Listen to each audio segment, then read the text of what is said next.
Assalamualaikum warahmatullahi wabarakatuh.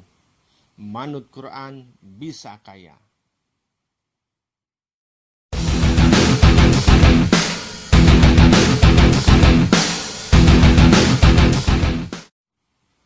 Sahabat manut Quran yang dirahmati Allah Subhanahu wa taala, belakangan hari cukup ramai berita tentang miras yang sudah dilegalkan di Indonesia. Dan ini tentu membuat reaksi dari banyak kalangan.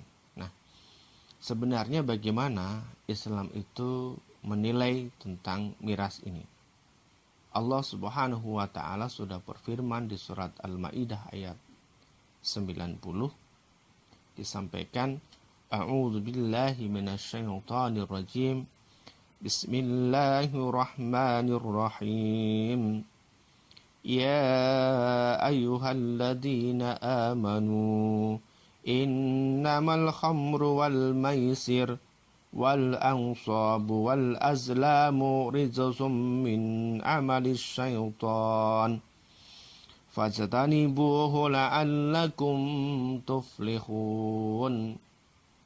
Yang artinya, ya ayyuhalladzina amanu, hai orang-orang yang beriman, yang merasa di hatinya ada iman, innamal khamru wal maisir, sesungguhnya khamr, minuman keras, dan judi, wal azlam wal ansabu, yaitu adalah berkurban untuk berhala, wal azlamu rijsun, mengundi nasib dengan anak panah, min amali syaitan, sesungguhnya adalah perbuatan-perbuatan syaitan.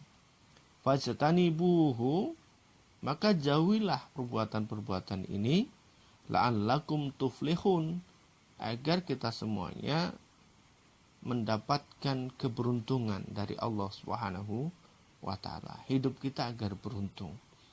Nah, kenapa? Ketika kita mendekati khamr, ya, atau mencoba minuman keras, maka akan berefek pada banyak dosa yang lain. Maka khamr ataupun minuman keras ini disebutkan sebagai ummul khaba'is, sebagai induknya daripada dosa, ya, sumbernya daripada banyak dosa yang lain. Dikisahkan dari perkataan Utsman bin Affan bahwa ada satu cerita, ada satu kisah seorang pelacur yang kemudian mengundang ahli ibadah, diundang ke tempatnya, diajaklah dia melakukan zina. Kalau dia menolak, maka dia boleh memilih yang lain, boleh membunuh seorang anak kecil di situ, atau pilihan yang lain adalah minum khamr. Nah, ahli ibadah ini tahu bahwa zina adalah perbuatan dosa besar dan melibatkan orang lain. Membunuh juga dosa besar dan melibatkan orang lain. Namun tatkala minum khamr, maka hanya diri sendirilah yang merasakan efeknya ataupun dampaknya. Fikir ahli ibadah begitu. Lalu maka dipilihlah itu khamr, dia minum dia khamr itu. Karena memang jarang minum, belum pernah minum, kemudian dia minum khamr, maka dengan sedikit saja dia sudah mabuk. Dan apa yang terjadi? Tatkala dia mabuk, maka diajaklah juga wanita itu berzina.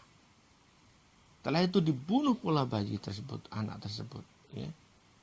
Maka akhirnya 3 dosa sekaligus dia lakukan saat itu. Minum khamr, berzina, dan juga membunuh. Dan ini semua diawali dari dia minum khamr tadi. Maka disebutnya sebagai ummul khaba'is, sebagai sumber daripada dosa. Dan tatkala seseorang itu sudah rajin minum khamr, minum minuman keras, maka otak ini pun jadi tidak waras. Otak jadi tidak waras. Yang dia pikirkan adalah bagaimana agar dia minum dan minum lagi. Yang dia pikirkan adalah bagaimana agar mendapatkan uang untuk minum dan minum lagi. Akhirnya nanti banyak terjadi ketimpangan sosial, banyak terjadi degradasi moral, akan terjadi pencopetan, perampokan, dan beberapa hal lainnya, kejahatan-kejahatan lain itu akan terjadi.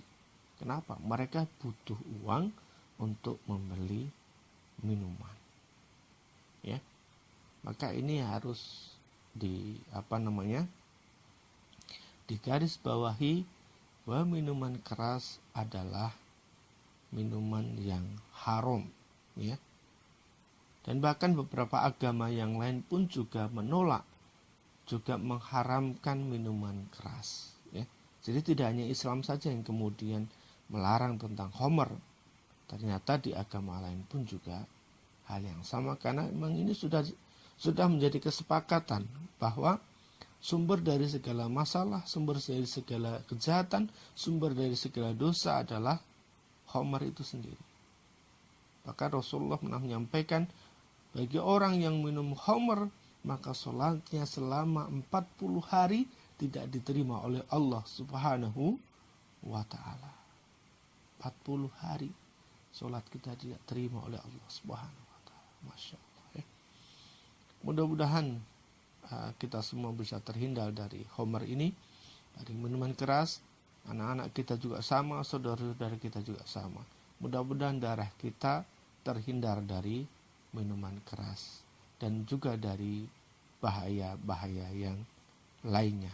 Masya Allah. Mudah-mudahan Allah senantiasa menjaga kita dan keluarga kita dari segala mara bahaya. Manut Quran bisa kaya.